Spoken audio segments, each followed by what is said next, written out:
Miss Kimberly, are you expecting anyone? A neighbor or a friend? No? Okay. Well, it just turned 6 o'clock. I guess we could begin. Um, Welcome to the July 2024 meeting of the York City Zoning Hearing Board. Um, Let me introduce first who we are, those of us who have made it here. Uh, At At your left, here at the table, is Blade Klein. We're thankful to have an alternate now because two of us are turning up missing today.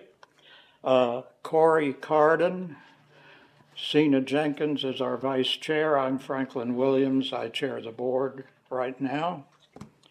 Tom Lang is filling in for Andy Harold, our solicitor, and Karen Brown is our stenographer. And I always, when I'm introducing her, I mention that they do a remarkable job of taking down the record, but they can't take down when two people are speaking at the same time. So please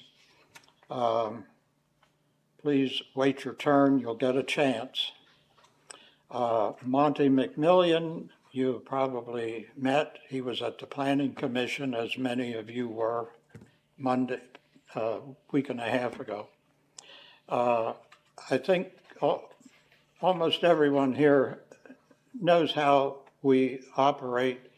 The Zoning Hearing Board has the benefit of the advice of planning and zoning staff of the city and of the recommendation of the York City Planning Commission. And we value those recommendations. We take them into account, and then we make up our own mind. I frequently tell people, don't be too disappointed or upset if you don't feel like you did real well at the Planning Commission, because this is like round two, and this is we make the decision that counts, or counts more. If anyone has a cell phone, would you please turn it either off or to vibrate? I'm sure we all love the William Tell Overture, but we'd rather not have the Lone Ranger ride through the meeting in the middle of someone's presentation. I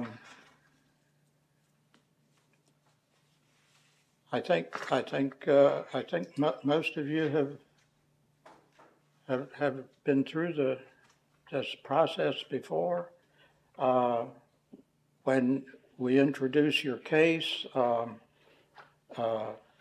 you'll come to the podium, and I have a personal plea. I promise not to show up for next month's Zoning Hearing Board meeting unless I have bought hearing aids. I have become the old person that I used to feel so sorry for when I was once a young person, because they couldn't hear, but it wasn't their hearing. It was everybody else not speaking loud enough. You know, you've known people like that. Well, I became one, and it's time to put a stop to it. So by next meeting, I'm not going to have to plead and beg, but please speak. Don't swallow the microphone. Stay back a few inches, but speak for the room to hear. And Joe, not to pick on you, but I noticed that you did a little bit of talking when you were nowhere near the microphone at the Planning Commission, and our TV audience, whether it's 4 people or 44 people, cannot hear if you're not at the microphone. So please go back to the podium when you want to speak to us. I think about the only thing that remains is, will everyone who may want to testify this evening please stand and raise your right hand? Do you swear or affirm that Any testimony you give this evening will be the truth, the whole truth, and nothing but the truth. Let the record reflect that everyone was duly sworn. And, I didn't introduce you, did I? Yes, I did. Okay, well, then you're duly introduced. I appreciate that. And you could introduce our first case, if you would, please. Certainly. And Kimberly, you have to apologize if I mispronounce your last name. So it's the applicant is Kimberly Nguyen? Nguyen, beautiful. Nguyen, who lives at 4th Avenue, 1449 and 1/2, York, PA, 17403, I think that's how you say it. The owner is also the applicant. The subject property is located at 702 Chestnut Street. The subject property is located in the UN2 Urban Residential Neighborhood District. The applicant seeks two variances. The first variance is to waive the requirement, that a rooming house be owner occupied as defined in section 1304.2-7.17B3. The second variance is to allow a maximum of 5 rental units in a rooming house. The application was reviewed by the planning staff of the City of York, and the planning staff recommended denial of the first variance. The planning staff recommended approval of the second variance pending approval of the first. The case was heard by the City of York Planning Commission on July 8th, 2024. By way of unanimous vote, the Planning Commission recommended approval of the requested variances. The record before the board this evening is the application itself, the deed to the property, an aerial view of the property, home layout drawing, photos of the residence, and an inspection report of the property. Mr. Chairman. Thank you. Ms. Nguyen, Yes, did you put this application together yourself? I did. You did? Yeah, I did. I think it's one of the most enjoyable, most effective applications I've seen in a long time. Thank you. It is so easy. Everything is labeled. The photographs are excellent. The sketches, a grade of B, but You could go lower, it's okay. I'm sorry. You could go lower than a B, it's fine. That's all right. I agree. I think we knew from the size of the house and that you didn't try to crowd 4 rooms where 3 was enough. And so I didn't really miss the dimensions or the square footage of the rooms. The photographs are beautiful and labeled, so we're not wondering what's what, and I want to thank you for that. You're welcome. Thank you. Now, I'll let you tell about your request and your project. Yeah, so I bought this home November, let me get my timeline. Bought the home November 2022. The prior owner had it approved as a 5-room rooming house, but I initially wanted the home for myself. I didn't know that all this was approved before, and I had to go back to single-family home. So when I found it out in closing, I kicked around the idea, maybe I should go back and see, because it's a huge house and it's just me. My son's 23, doesn't live with me anymore. So I kicked it around, came back in front of you guys, January 2023, got approved for 4 rooms with me in the 5th room. And fast forward a year and a half, almost 2 years later, it's been going very well. So, and also in the pictures in the kitchen, it's good, I think, that I stayed there initially to see what a rooming house is about, because I've never lived in a rooming house or known people besides halfway houses, I guess. But we added an additional refrigerator in the kitchen, so there's 2 refrigerators in there, additional shelving. Another thing that I was kicking around as I moved into kind of like learning how real estate works, property management companies, I honestly don't think work for rooming houses, because I've had to have house meetings and implement quiet times and things like that. So I think it was good that I came in there and kind of lived with them and understood what they needed before I came before you guys today to say, okay, see if I can get approved to not be there.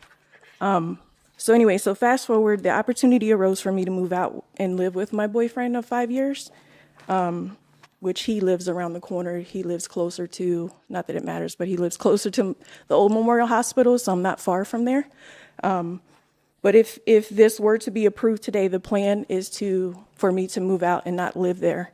The plan is for me to continually personally managing that. I have 3 tenants who have been there longer than a year already, and they plan on staying, which is good, so I have a good rapport with them. It's also in my best interest to do that so I can keep an eye on what's going on in the house. I have holes that pop up frequently, not knowing where they came from.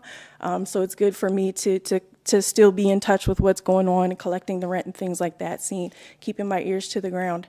Also, I think another positive of me still being in possession of the shared areas is that it gives me a reason to go over there, because they will call me or let me know that if there's a light bulb out. So it's kind of a good thing that I still have possession of the shared areas. That way I'm still in tune with what's going on. So I don't want it to be a fear of your guys's that the property is just going to go to, downhill, because it's not. It's in my best interest to still keep it up and running and in good shape. But yeah, that's the plan. If it's approved, then I would continue to still personally manage it. And that's kind of where we're at right now. Can I, if I heard you correctly, if I understood you correctly, I'm not sure you were quite accurate. Did you say that it was previously approved for 5 rooms? The prior owner had it for 5 rooms without her living there. But she occupied one of them, didn't she? No. Oh. I thought when we first approved it, it was approved for owner occupied. It might have been, but when it came for my turn, it was approved as 5 without her there. Okay. And it was for sure without her there because she had like a little mailbox that was like for rent, like to drop in their slips and such. Okay. My misunderstanding. So you, but the variance number 2 does say add one room for a total of 5 rentals. And then the first variance appeal is from the requirement that it be owner occupied. Those are the 2 variances that are. Yeah, maybe I'm misunderstanding. I thought it was 4 rooms were approved to be rented with me living there, and I'm standing here today to ask if I can have all 5 rooms rented without me there. Yeah. Okay. We're saying the same thing, in slightly different, slightly different ways. I have a knack for that. Any other questions from the board or comments? So if this was previously approved, was that per the owner and did that go away? Yeah, normally with rooming houses, they put the, if it sells or anything, it reverts back to single family. I assume probably to go back through this process again. Okay. Yeah. So the 702 Chestnut Street, is that where you're going to be, I guess, living? I'm trying to ask about how far away you'll be from. Oh, so 702 Chestnut is kind of, I don't know if you're familiar I'm with. sorry, that's the house, yes. Yeah, I don't know if you're familiar with the area, but it's kind of, I think it's Albemarle Park or Allen Park that's right there on Sherman and the A+, kind of where the weird intersection is. And he owns his house, so it's not like a rental. I'm not going to be jumping around. But he lives on 4th Avenue across from Davis Elementary, so we're a couple blocks away, not far. So I leave in the mornings to go to his house because I work from home, but he has a better internet service. So they'll usually call me and I'll run over at my lunch and do whatever they need, someone lock themselves out or what have you. So it's never any issue. We quite a few times in the past 3 or 4 years, approvals have been granted conditionally to expire.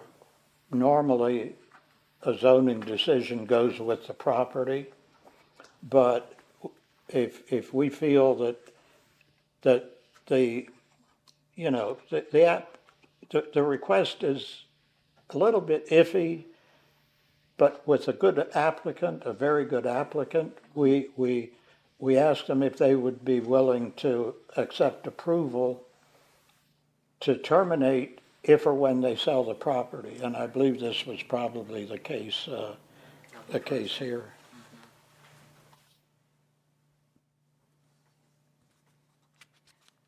I think it's a good idea that, the fact that you would be that close and still being involved because, I mean, the house is nice. So No. you would not want anything to happen, I'm in the, happening. But yes, the decor and the rooms and stuff is very nice. thank you. I'm actually in the process, when I leave here, I have to go spackle, so yeah.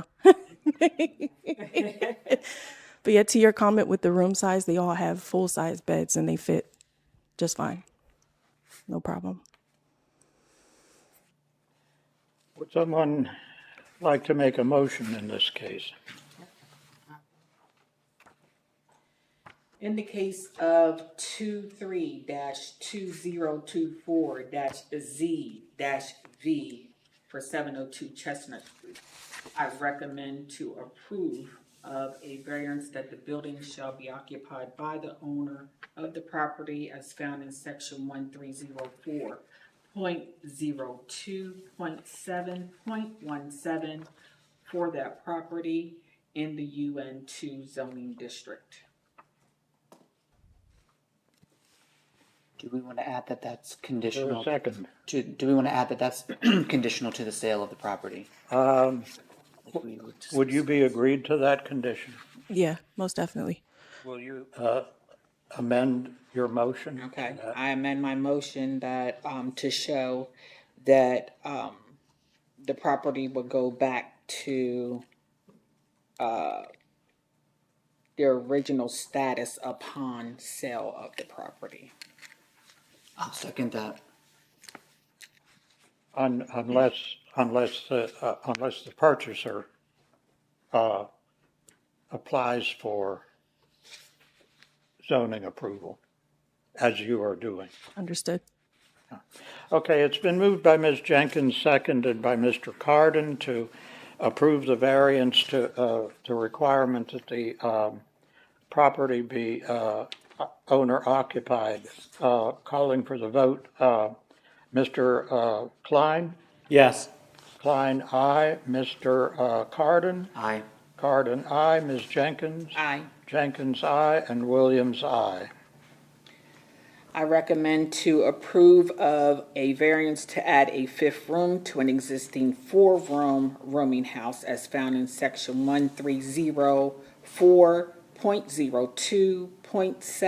1304.02.7.17 for the property at 702 Chestnut Street in the UN2 zoning district.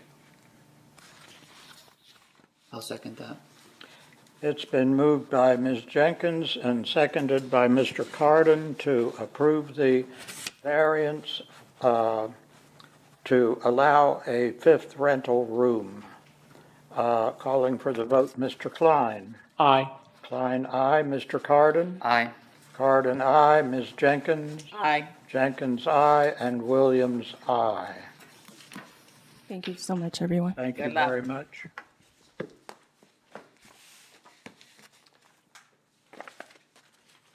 What's up, Mr. Chairman, I'm sorry. for the next one? I think we might as well. Okay. Case number 2024-Z-V. The applicant is York Realty Partners LLC, located in 108 West Timonium Road, Suite 300, Timonium, Maryland, 21093. The owner of the subject property is the Redevelopment Authority of the City of York, located in 101 South George Street, York, PA 17401. Subject property is located at 500 West College Avenue in the EC Employment Center District.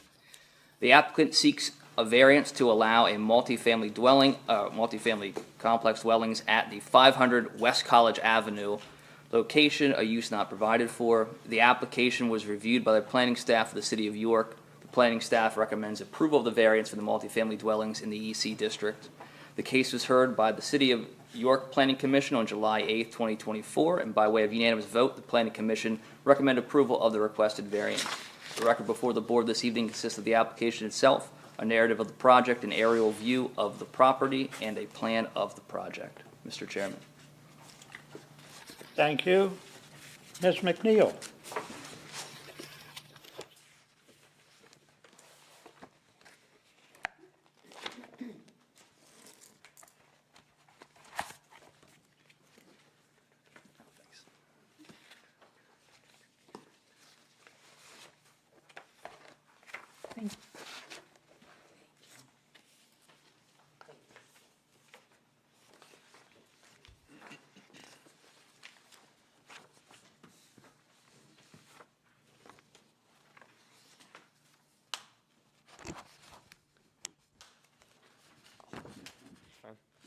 Good evening. Stacy McNeil here representing the applicant. And if I may, we are here again on a variance request to allow some residential development on this property that's located in your EC Employment Center District. I will note for clarification for the board, when we filed this application, we had requested relief as related to parking. Since that time, we have had a shared parking study completed by a professional parking traffic consultant, shared that with staff. It's been reviewed by staff, and staff has approved that shared parking study. And therefore, under section 1309.01C of the zoning ordinance, we'll be able to proceed without that parking relief, which we have withdrawn at this time. May I ask, because I spent thank you. I spent at least a couple of hours studying the tablecloth this afternoon, and I'd rather my effort didn't go for naught. Did the parking study that you folks did indicate something fairly close to what I found, and that is that on this plan, you're not far from the parking under the ordinance. You're really not. That's correct. I think that, so we're providing, I think, largely what the ordinance requires for residential. On the commercial side, it's actually a little bit reduced from the ordinance. But again, because it's a combination of commercial uses with the residential uses, which have different peak hours, ultimately that will provide for sufficient parking on site. Mm-hmm. And our goal was, obviously, it's important that we not just leave or create a large island of parking here that isn't productive space. We don't want to overpark. I mean, that's always the goal, right? You don't want too little parking. You don't want too much parking. So trying to find the right amount of parking for this mixture of uses, which is why we, the client engaged a professional to look at that and try to make that determination as to what the appropriate amount of parking will be so that we don't end up with a lot of wasted asphalt, which is not at all what we are trying to achieve with this redevelopment. I understand. I mean, how many stores have we seen that when online shopping became popular, and so they had 12 or 15 or 18 spaces reserved for it, and you never saw more than 2 or 3 of them. Maybe it's catching on a little bit more, but you never saw half of the spaces, half of the reserved spaces, and they were usually the ones right in front of the store, so it was sort of aggravating. And I hope you realize, too, that there's a little bit of a timing element here, because the city has just gone through with some of its own people coming in wanting to really cut back the ordinance requirements on parking. And it, you know, in many city neighborhoods, except possibly Springdale and Fireside, parking is an issue for a lot of people. And so be honest with you, when I heard you at the Planning Commission, and then when I studied the narrative for the variance requested, and it mentioned a parking variance possibility 6 or 8 times, and then you took it off the table. Right. When you said that you were able to resolve it with city staff, and I became a little bit concerned, and because I think, you know, in some neighborhoods, there'd have been 2 or 3 rows of people telling us what they thought about letting their parking situation grow even worse. And, okay, so I'm happy to hear that, because like I said, when I studied this and I crunched the numbers, and it appeared to me that you really were not far from it at all. And I like the idea of shared use, because having umpteen parking spaces sit empty, it just doesn't make sense when they're needed. Right. I'm sorry for interrupting, but I thought you mentioned parking, and let me get that out of my way on my part. Thank you. Appreciate that. So proceeding here, I'll go with our first witness here. If you could state and spell your name and give your business address for the record, please. Sure. It's Angelo Manafo. That's Angelo, M as in Mary, U, N as in Nancy, A, F as in Frank, O. And business address is 108 West Timonium Road in Timonium, Maryland. And what is your relationship to the applicant here, York Realty Partners?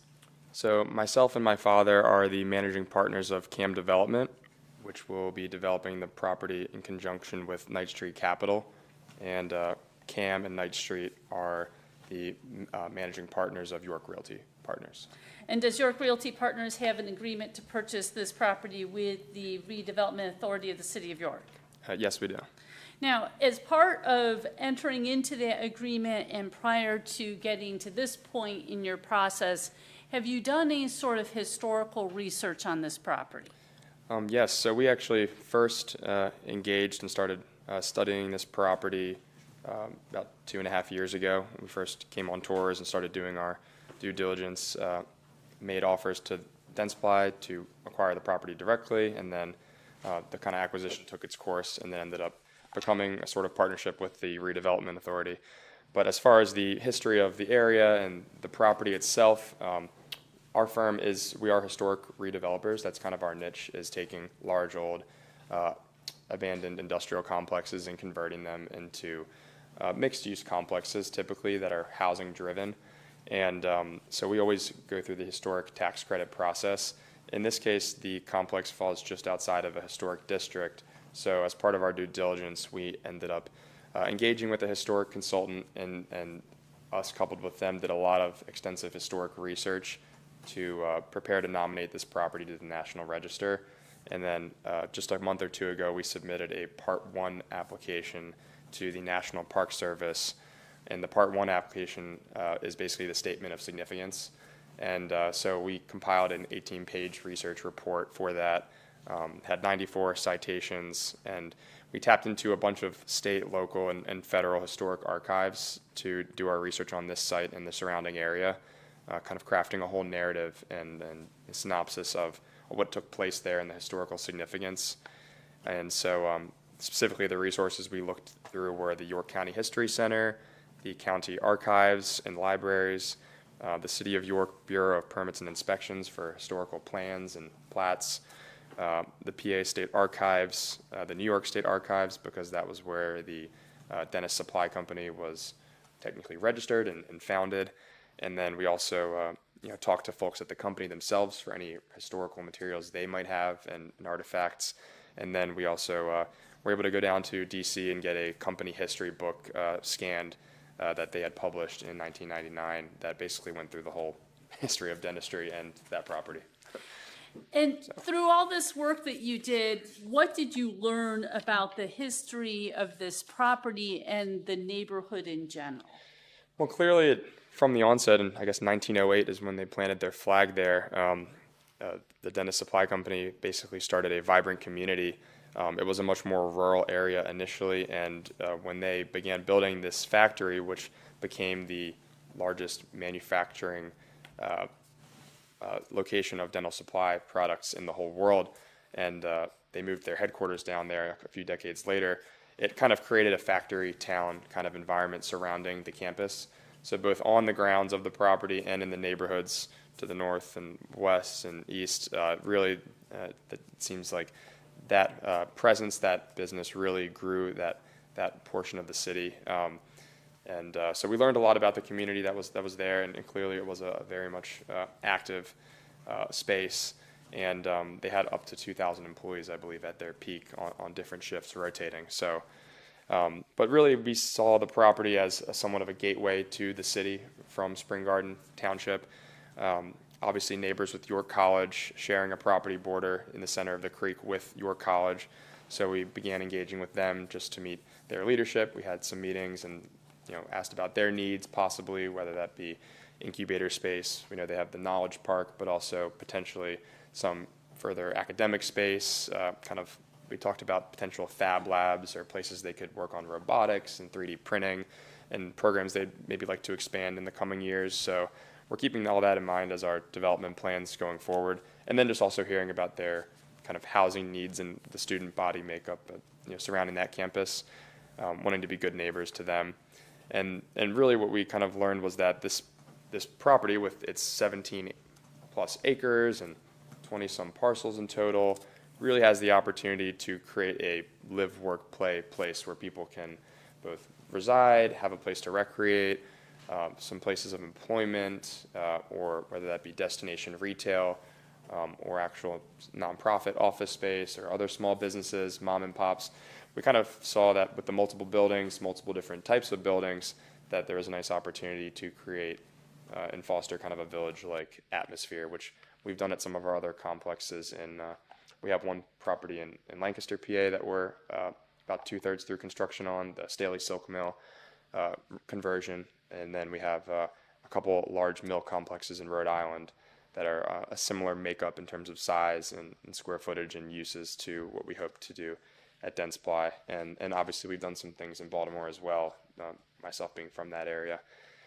Lastly, I think the other things that were kind of what we discovered was really just obviously the creek is the main feature, geographical feature that's bordering the site. So we want to celebrate that and play into that, and researching kind of that evolution of it. And even in historic photos, like maybe some of the ones we included, you can see how much greener it once was. And obviously there are floodplain considerations to that. And then looking at kind of just to the east where we have MLK Park, and then the Penn Street corridor, kind of thinking about pedestrian connectivity and interplay of some of the businesses and activities and redevelopment efforts there.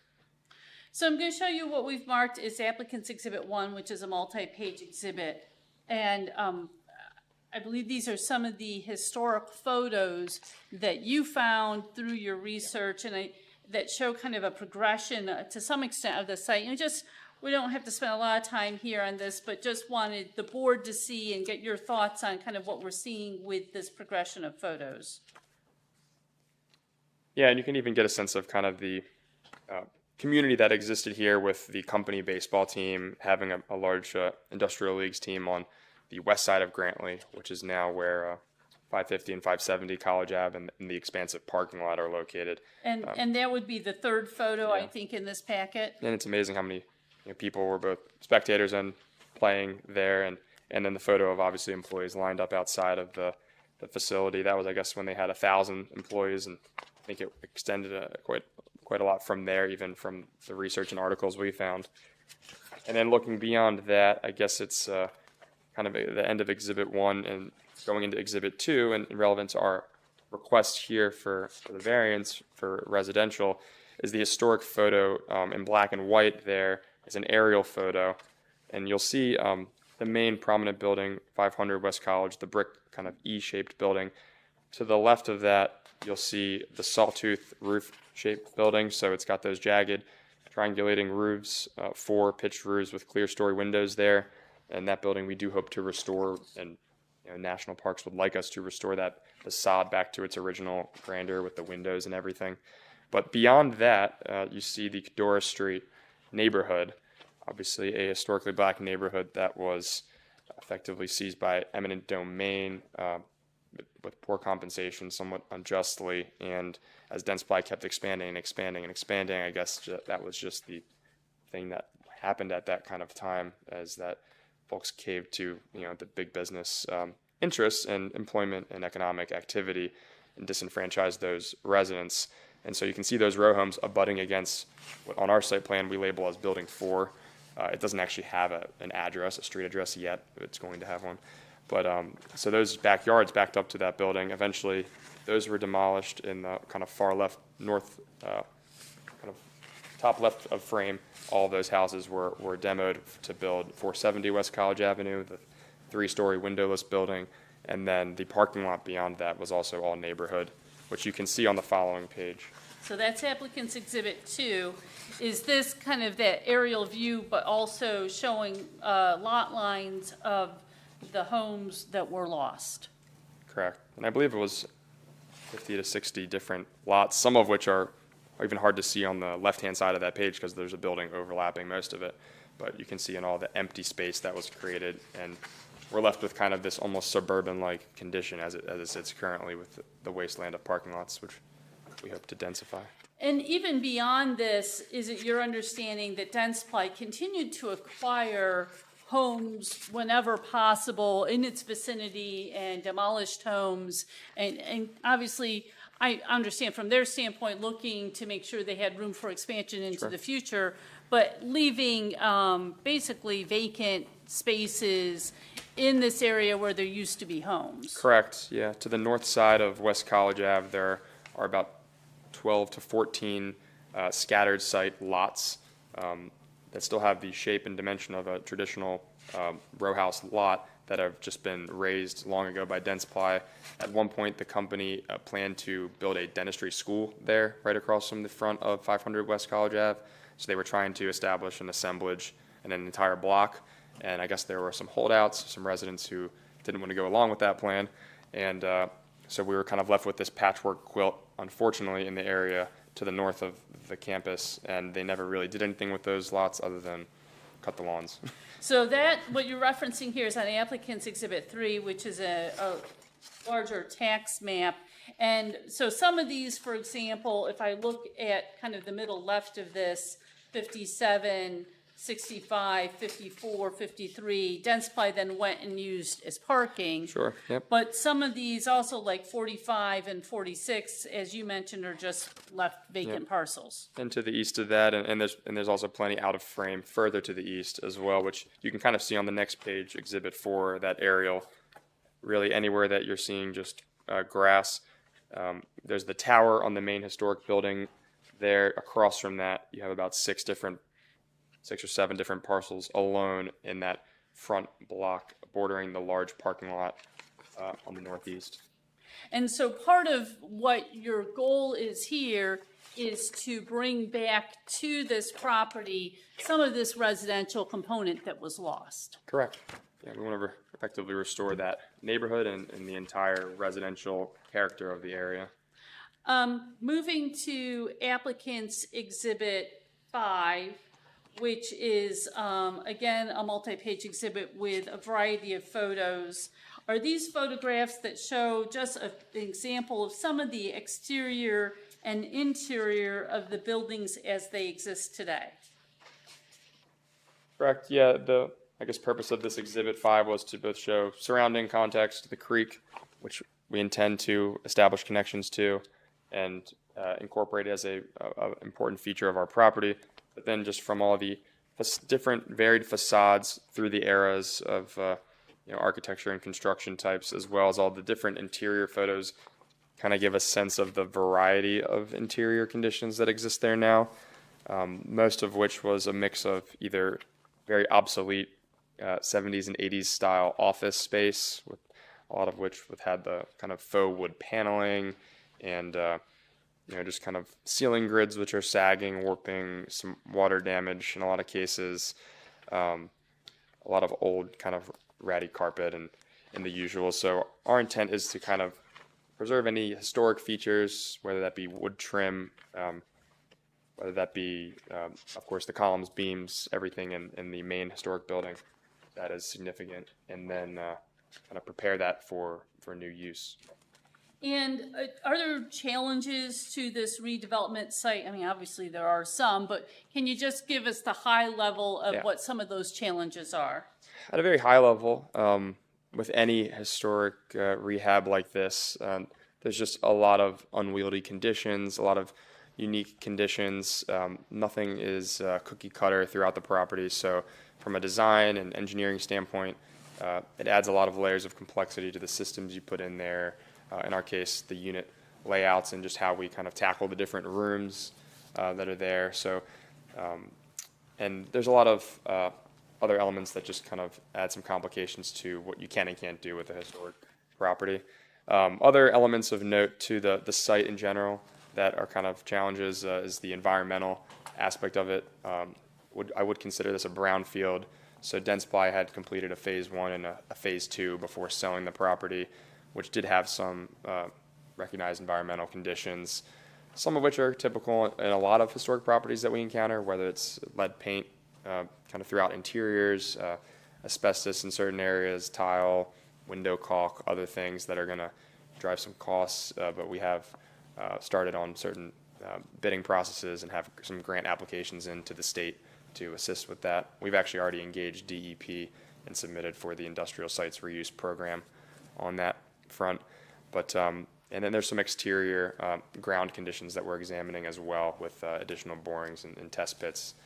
So we've engaged an environmental firm just to continue on that process. But we'll make sure everything is remediated and abated to DEP standards, and we'll be pursuing an Act 2 clearance, kind of no further action status prior to any sort of residential or any other occupancy of the sort. So very high level, I mean, you've touched on this already, but very high level, what is your intent with this redevelopment? What's your goal? Really just to reestablish a vibrant neighborhood community like what existed here 100 years ago through creating a mixed-use campus, a variety of commercial uses. We envision small businesses, mom and pops, nonprofits, some destination retail that will invite some patrons and surrounding community members and even folks from further reaches to visit the site and enjoy the site rather than walling it off.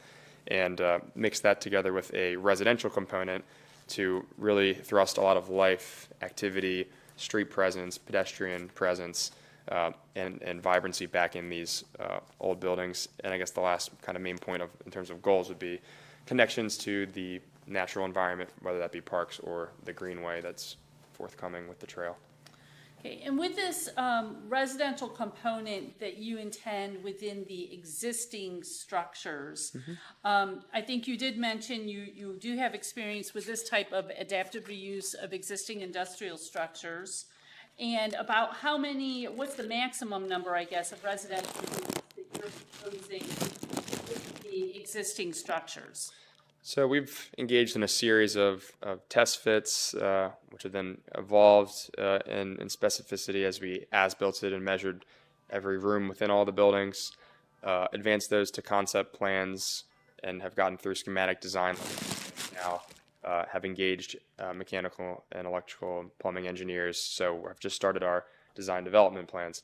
What we've arrived at is about 178 units, it looks like, across 4 existing buildings.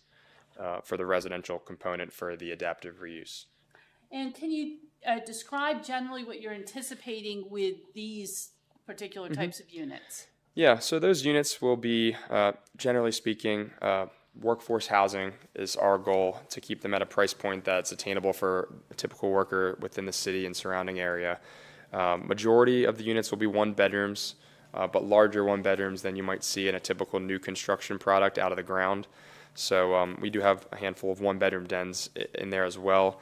About 55% of the units in this renovation will be one-bedrooms of some variety, around 750 to 1,000 square feet typically. About 22% of the units are studios, and they won't be much different in square footage, probably around 650 square feet, so still generous compared to a lot of studios we see in urban areas. Really the only difference is if there's a bedroom wall to the ceiling and a door, usually just a function of window constraints and dealing with the historic building. And then we also have a good number of two bedrooms, about 22% of the units, comes out to about 42 bedrooms, some of which will have lofts to them, kind of a little internal staircase within the unit where we have really high clear heights that we can take advantage of on the top floor of the building, and some other unique spaces like the tower and some kind of high lofted spaces that existed there. Now, as part of this development, are you envisioning at some point in the future that you might have an additional residential component? We are. So as far as trying to activate this complex, densify this site and bring it back kind of into the urban street grid to some extent, and kind of help bridge the residential townhome and row home community to the north of Salem Square to kind of the creek, and restoring a little bit of what was once there in Cadorus Street. We are thinking that there would be a phase 2 of some townhomes that we'd like to subdivide some of the parking lots into, which right now is just would have far in excess of the parking spaces that we need. I think our plan calls for around 330 spaces already, so we don't want to have kind of a wasteland of parking as the first thing that hits you when you're pulling across the Grantley Street Bridge. We'd really like that to be inviting and feel like a gateway to the city, and I think the townhomes will be a nice mix of residential offering that has a home ownership component, more families. It might be a little higher price point in some respect. We're not sure if it would be rental yet or ownership. That would be likely up to a builder partner that we would engage who specializes in townhomes. And now you had mentioned, and Mr. Stein will testify to this, but you had mentioned that the entire Densify site is approximately 17 acres or so. Right. Are you acquiring all of the Densify property?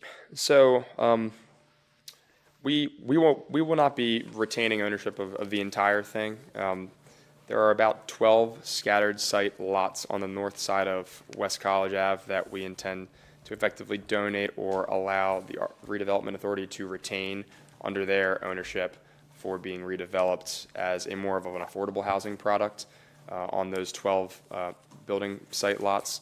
And Blanda can probably speak a little bit more in depth on possible options there and what they have in mind. I know some of it is kind of conditioned upon what funding sources come to the fore, but there's been some different concepts kicked around, such as live over work, and other similar types of products. So ultimately, it would be your goal to end up with a complete redevelopment of this site that would include a variety of housing sizes as well as price points. Correct. And a variety of commercial uses along with greenways and recreational type areas. Correct. We have a couple pocket parks planned within the site. Some areas will be hardscaping existing kind of broken up parking lots and parking spaces into kind of more courtyard type of spaces with a mix of pavers, stamped concrete, some grass, some trees, pavilions, etc. So some of those would be for the residents, some would be for commercial businesses and the public. And just to kind of give a little taste of this, I think applicants Exhibit 6 are just two kind of renderings that you've had prepared at this point for the project. And this is generally kind of showing you what you would envision for this area in terms of additional landscaping, crosswalks, common areas. Yeah, we definitely want to enhance the pedestrian experience around here. There's kind of a lack of well-signaled crosswalks, street lighting enhancements, landscaping enhancements, and really trying to prevent kind of that central courtyard and the historic building from just being a sea of cars. We think that'd be a real missed opportunity there. And then finding a way to really establish a path through our site for the surrounding neighborhood to get to the trail and access those amenities, whether it be biker, hiker, et cetera. Now, do you believe that this property has some unique physical characteristics which are creating a hardship? I do, yes. And I kind of run through the list of things that have been top of mind for us. The fact that it was a series of expansions over time that Dentsply did kind of created a hodgepodge of layouts and intersections and additions to buildings. The fact that it started with just this one historic building, and mechanically speaking and electrically speaking, all of the utilities for the campus were kind of interconnected, which is creating a lot of challenges here to untangle that for multi-tenanting. From a business perspective, each building will require a new dedicated electrical service, new water connections, new sanitary connections.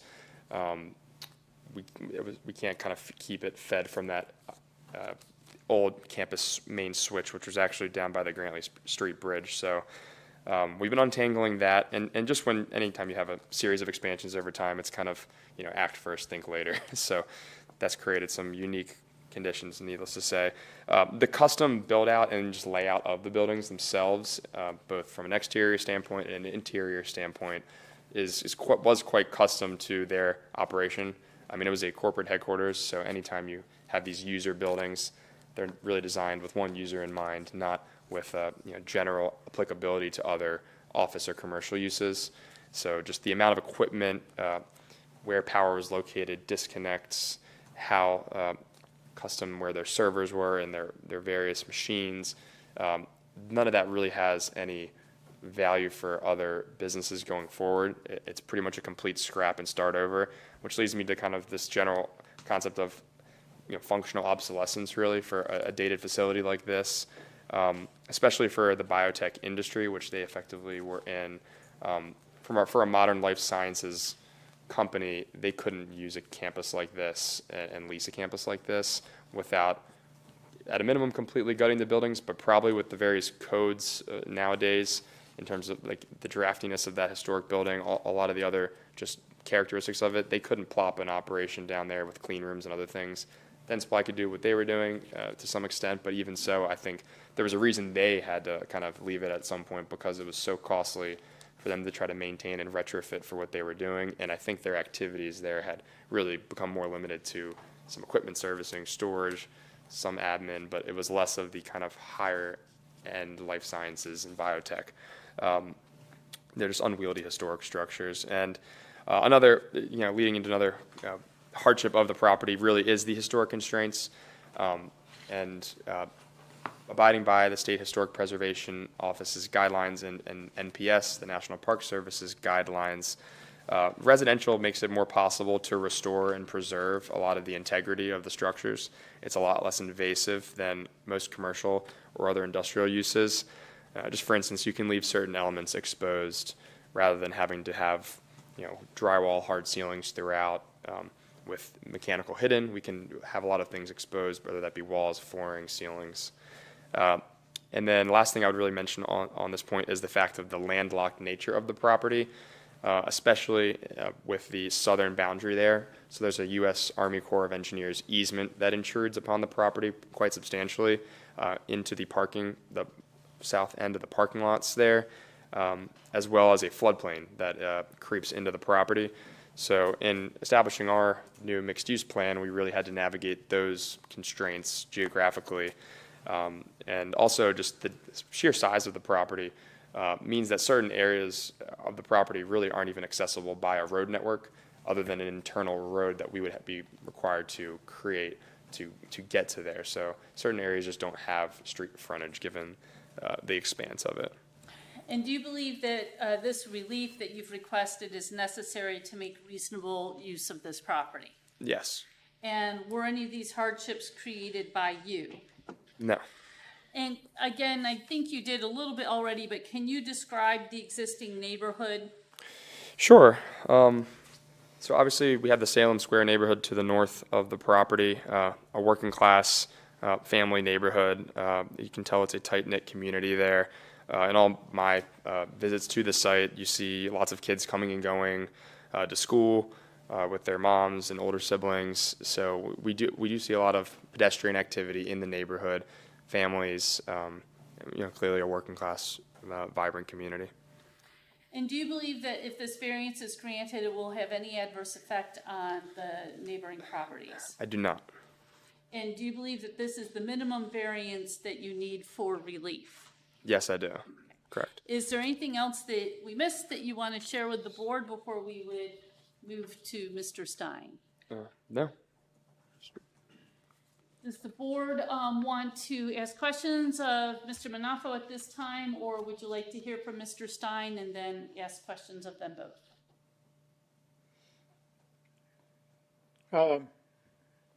Let's go on to Mr. Stein, and Angela won't be too far away. No? Nope.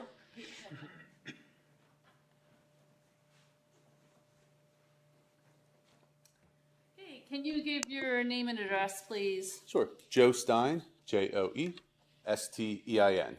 We're at Warehouse 231, North George Street, City of York. And are you familiar with this property? Yes, I am. And are you responsible for this exhibit, applicant's exhibit 7, which is a minor modification from the plan that was submitted to the city? That's correct, yes. And can you point out what the modification was?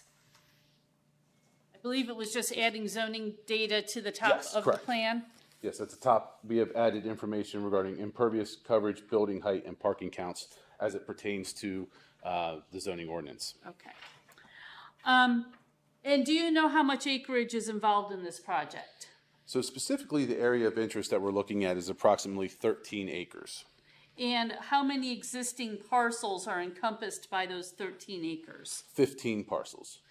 And will part of this project be a re-subdivision of the property that would basically reduce the number of parcels, move around lot lines, that sort of thing, to make a little bit more sense than what it currently does? Certainly so. As Angela had mentioned, there's a lot of former houses that are occupied by other land uses now, namely the parking lots on the north side of West College Avenue. And so going forward, we'll look at lot consolidation plans to bring those multiple parcels into one, and then as necessary for the uses on the south side, there would be an appropriate subdivision.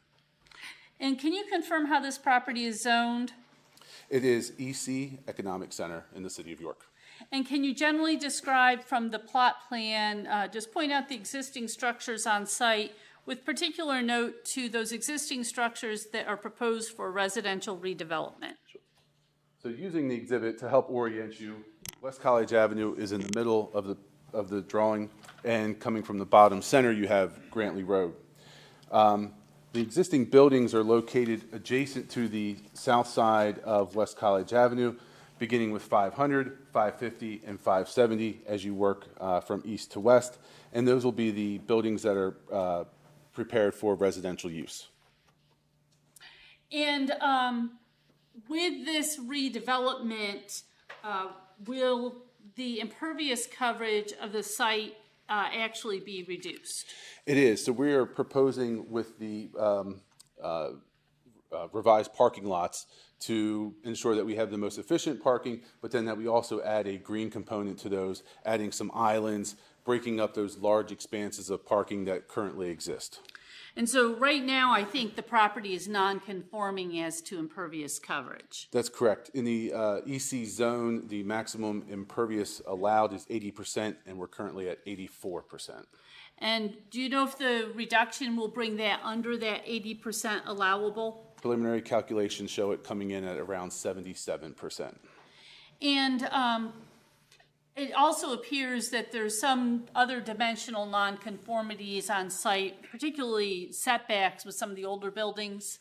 Correct. A lot of this developed way before the City of York had implemented any zoning. The current setbacks for what's called all other uses in the EC zone would establish a front setback of 20 feet, a rear of 10, and a side of 10. Many of these buildings would be existing nonconformities. But we're not going to be increasing those nonconformities in any way. No, that is correct. if this variance were to be granted today, will this project be moving forward through land development? Yes, at a minimum, there would be one land development plan brought before the city. And with that land development plan, will there be a variety of site improvements as part of this redevelopment? Absolutely. So as Angelo had touched on, we're trying to really bring this industrial complex back into the residential nature of the community, both current and historic. So you'll see more landscaping, better lighting, pedestrian enhancements. So there will be, as we mentioned, with the parking lots on the north side of West College and a lot of the activity on the south side, we'll have a strong need for pedestrian safety. So ADA compliant crosswalks, striping, signage, maybe even the flashing lights that we've come to see so much around here at the city of York that really help improve pedestrian safety. And then, of course, the Codorus Creek walkway, partnering with the groups that are participating in the design of that trail and providing some more interconnectivity to other parts of the city from this campus. And so, is it your understanding that when this redevelopment would be complete, that it would meet all the other zoning requirements of the ordinance, and obviously you'll be following through with the necessary subdivision land development requirements? That's correct. Is there anything that I missed or that you want to add? Nope, that's all. Okay, thank you. I have no further questions for Mr. Stein, but we welcome the board's questions. Well, we've gotten a lot of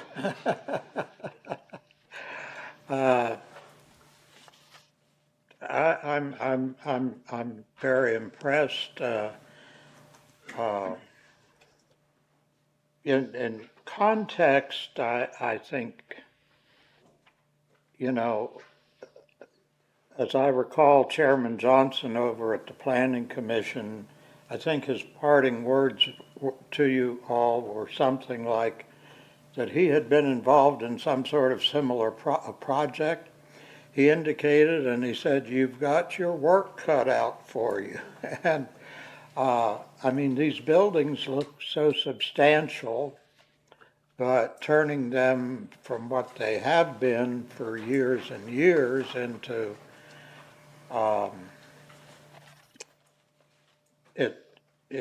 but I don't recall several years ago when it was announced that Dentsply, and by the way, I had a cousin who retired after 45 years of working there. She was a country person. People came in from the boondocks for these good jobs. And they didn't call it Dentsply. They didn't call it the Dental Supply Company. If somebody asked them where they worked, they said, "I work at the tooth factory." And that has a really a kind of a down-home ring to it, but they said it with pride because it was considered a very good place to work. And as I said, she put in 45 years there. I don't remember what she got, a gold watch or something. But I was thinking about this morning, and I thought, within a mile, probably, of this Dentsply property, 100 years ago in 1924, or 50 years ago in 1974, I thought, I bet over 1,000 people had good-paying industrial jobs within a mile of the Dentsply property.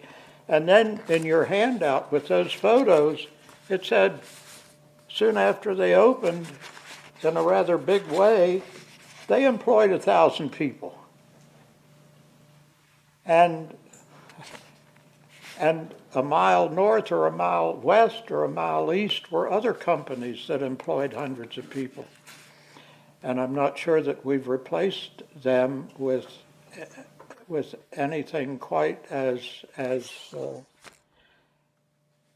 but when you're given a lemon, you make lemonade, and my feeling is that this sounds like it's going to be pretty damn good lemonade. I have one question, and I'm not sure if either of you gentlemen or Blanda, it's come out just in the past couple of weeks. I mean, probably some people knew that Dentsply has retained ownership of a 3.82 acre plot. I think it's immediately west of the main Dentsply property that the RDA acquired. And they were recently before the Planning Commission to get them to recommend approval of something from City Council, not us here. So it's a different type of thing. But they didn't seem very forthcoming about, an associate of yours at Warehouse, he didn't seem to either have a lot of detailed information about what eventual use. Does anybody know what Dentsply envisions for that 3.82 property? So Blanda's nodding his head. it's not going to be a Dentsply property going forward. So to orient you, it is this parcel that's down here to the west. It's in my bottom right corner here under my hand. 3.82 acres. There's an existing building there. There's some existing parking.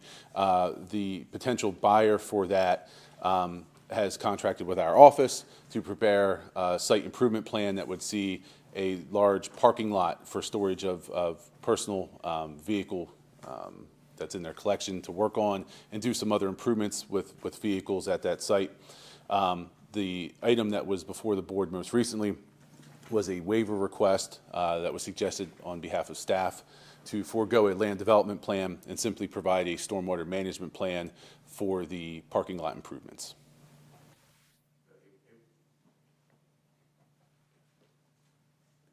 Just to clarify, it won't be owned, I'm sorry, Blandanace, Blandanace. I am Executive Director of the Redevelopment Authority. It will not be owned by Dentsply, and it wasn't Dentsply making the application. It was the former Dentsply parcel. And there's a company, an LLC, who is looking to acquire it from the RDA as well. So it's similar to our arrangement with, it's actually flowing through CAM. It's complicated, but essentially the RDA is selling that property to another developer as well. So now it sounds as though you're indicating that in the appearance before the Planning Commission and I think City Council, Dentsply in New York City was identified as the owner of that parcel. No, they're the previous owner. Was that was not? Yeah, it may have been a previous owner or something. Yeah. So the RDA is the beneficial owner Yes, sir. presently. We settled on December 23rd of last year and purchased all 23 parcels and 17.38 acres. And as you may have recalled, Joe, I believe, said tonight that this, before you tonight, is about 13 acres. Right. When you do the math, that 3.82 is removed Okay. from that equation. Thanks for clarifying that. Very I welcome. was just curious what, I get it. trying to put the pieces together there, and I just wasn't able to. There's a lot of pieces. A lot of pieces is right. Anyone else The have? map that you were holding up, you did, you went across with the buildings, these two buildings over here? Yes. Yes. Are you doing something with those as well? Yeah. Do you want to speak to your potential retail? Over there, yeah. Yeah, so building 4, 5, 6, 7 in this zone. So we have building 4 is about 14,500 square feet. That's the one with the sawtooth shaped roof that in the historical images you could see all the clear story windows. We're envisioning that could be some combination of either a cool creative office space with a lot of natural light. It could be a fitness type of use, maybe, perhaps, or a cafe at street level or some form of restaurant, potentially. Building 6 is a two and a half story masonry CMU block building with factory windows. We'll be restoring and putting back some of those factory windows as well. That could potentially be a food and bev use, or maybe, and again, a destination retail use, like some form of a salon, perhaps, that's, or potentially tradesman space, maker space. There is some loading dock there. The building 5 at the moment, what we're proposing is a kind of self-storage facility. It only has a few windows on the second level at the moment, and as part of the historic tax credit restrictions, we're not allowed to add windows to the different floors that don't currently have them. So we're kind of limited to some of the uses out there that wouldn't require a lot of natural light. So we could do other kind of R&D manufacturing or warehousing operations in there if a business like that came about, and we'd be definitely open to that. But at the moment, as far as what we would just kind of preemptively plan for would be a storage type use.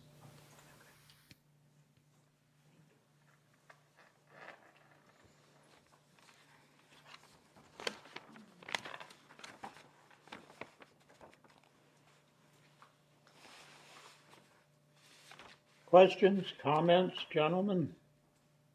I've heard it all. Yeah, and I had heard that this was coming, but I didn't know how much they were going to redevelop or how they were going to do it. I had heard there was going to be some housing. But yeah, I was just wondering what they were going to do with those buildings. so it's one reason I hang around here. I learned so much. Yes, yes, definitely. And free tuition. No, not much pay, but free tuition. Well,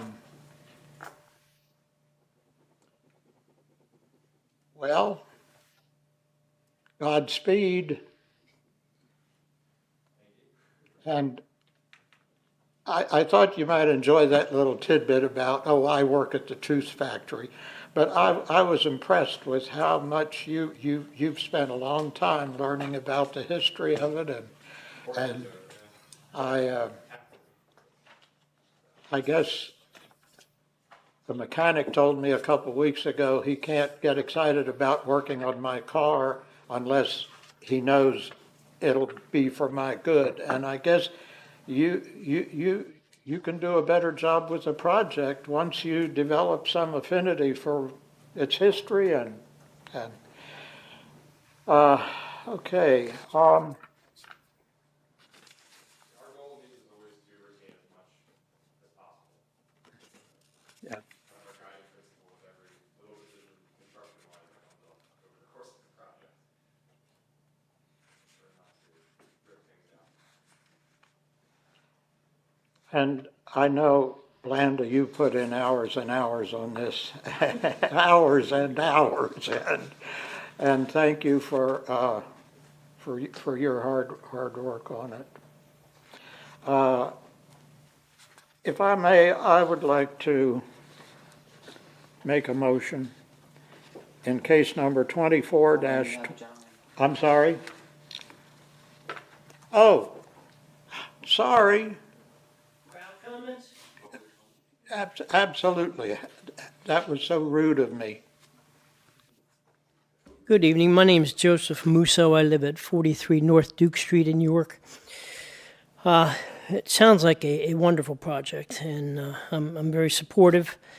But I'm just, it seems like this will be a real benefit to our tax base. And I'm just wondering whether there'll be, what the tax situation will be. Is there a request for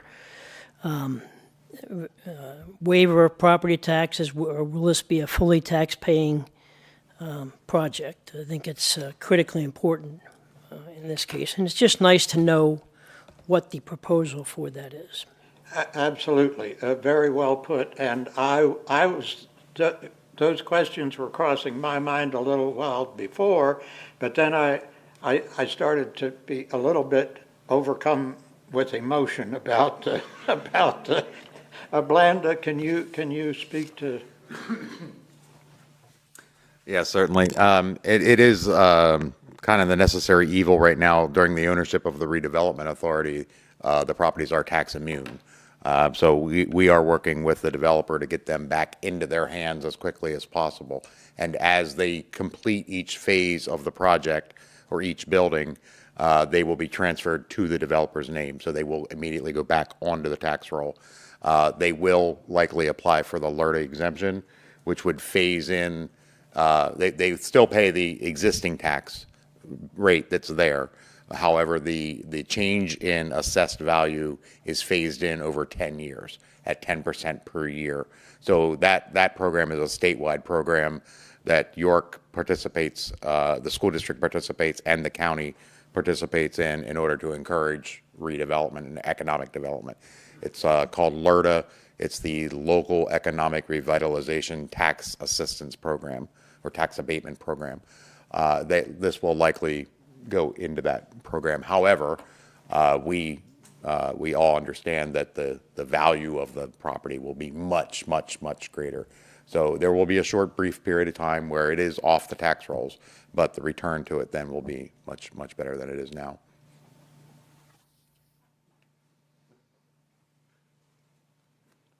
So, well, you know, I keep hearing people say, well, when the sewer money runs out. When the sewer money runs out, hopefully the tax base will have improved enough that unless we want to sell Farquhar Park, and I don't think anybody's going to put a stand for that. Any other comments from the audience? And I apologize, Joe. Now, in case number 2024-C-B regarding the property at 500 West College Avenue in the EC zoning district, I move to approve the variance to allow multifamily use conversion from a different use as defined in section 1304.01-1.02.002. I'll second. It's been moved by Williams, seconded by Mr. Carden to approve the requested variance to allow this multifamily use. Calling for the vote, Mr. Klein. Aye. Klein, aye. Mr. Carden. Aye. Carden, aye. Ms. Jenkins. Aye. Jenkins, aye. And Williams, aye. Thank you all. Thank you.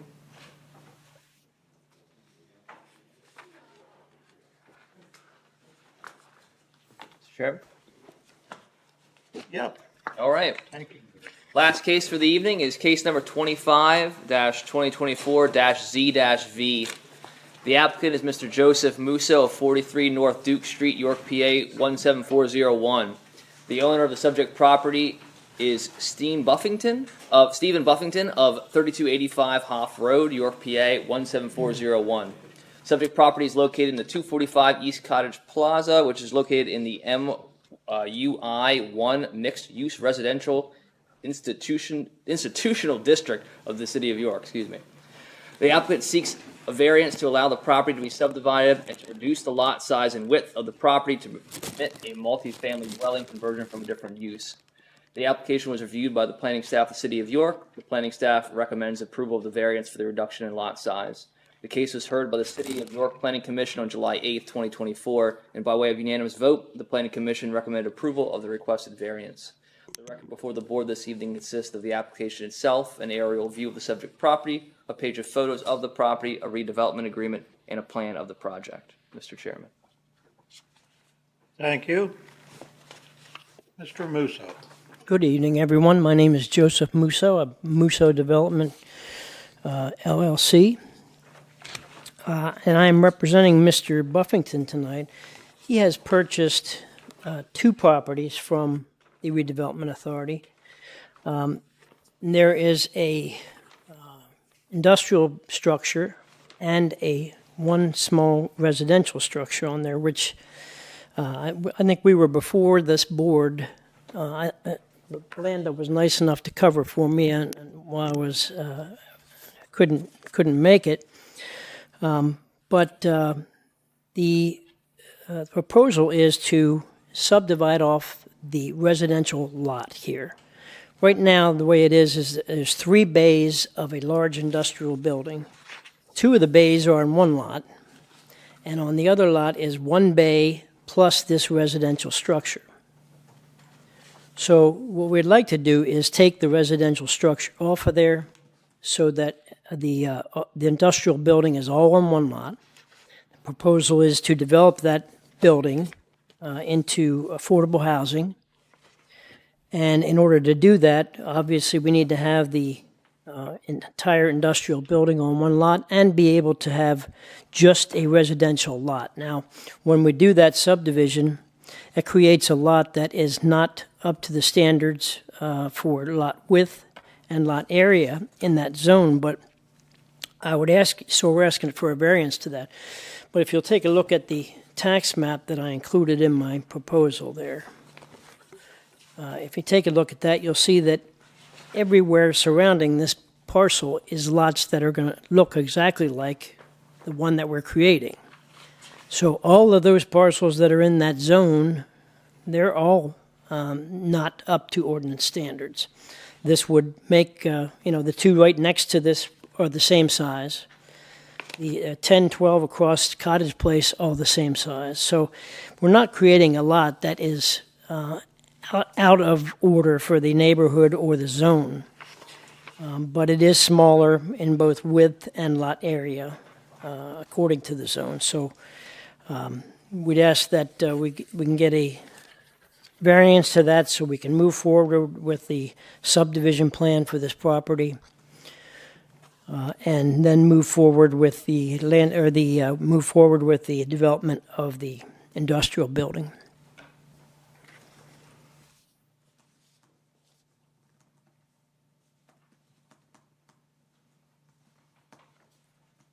Is this part of the old photo shop? Yes, it's the old Simon building. It was Mr.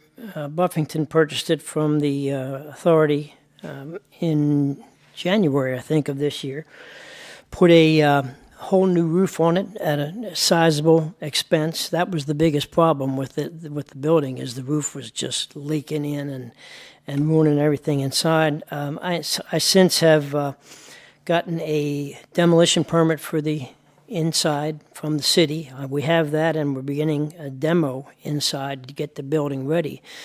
And it will be a nice. We're going to do affordable housing here, and these will be small units. That's what you have to do to get them to be affordable. They'll be 1 bedroom, not. They won't be studios. They'll be 1 bedroom.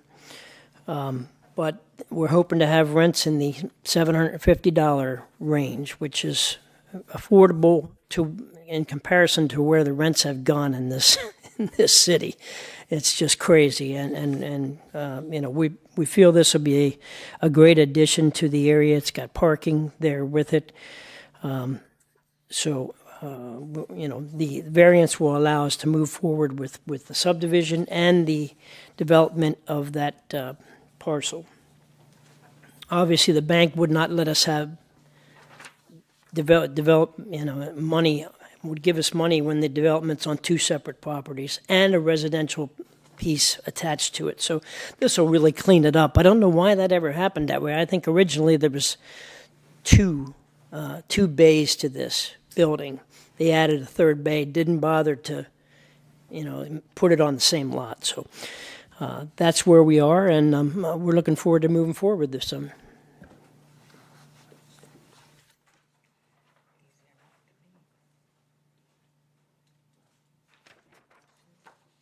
It seems to me as though the zoning ordinance wasn't based on the reality that already existed when they. Well, it is. It's the zoning ordinance. It is on the bottom of a zone next to the RS2. So the ones on the other side are in the RS2 zone, but they're the same size as this lot is going to be. and many of the other lots around there. It's just kind of, this corner got thrown into this MUI district, which is it was just a difficult building. They wanted to get it in there, hopefully to get it developed, and that's what we're trying to do. Right, right. Any other questions or comments? It seems pretty simple to me. And as you told the planning commission when they wondered, I asked you something about when was this all to happen, and I think you said something about as fast as we can. That's where we are. Let's not stand in your way. A motion, please? In the case of 25-2024-ZV, in the case, for the property at 245 East Cottage Place, I recommend approval of a variance to subdivide residential lot to remove industrial structure and have only residential use on lot. Subdivision creates a lot that is smaller in the area and a lot with than required. I'll second that. And calling for the vote, Mr. Klein? Aye. Klein, aye. Mr. Carden? Aye. Carden, aye. Ms. Jenkins? Aye. And Williams, aye. Thank you. You as well. Good to see you.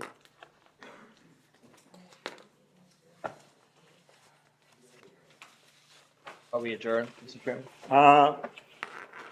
We stand adjourned. Thank you.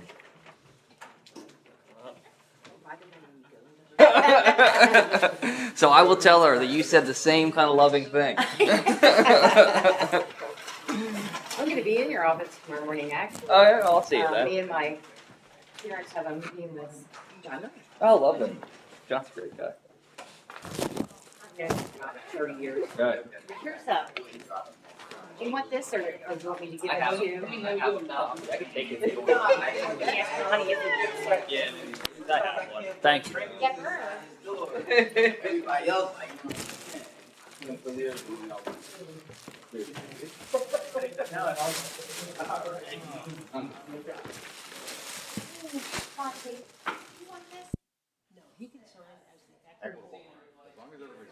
You attach the redevelopment agreement. Yeah. So as long as everybody's fine with that, that's fine.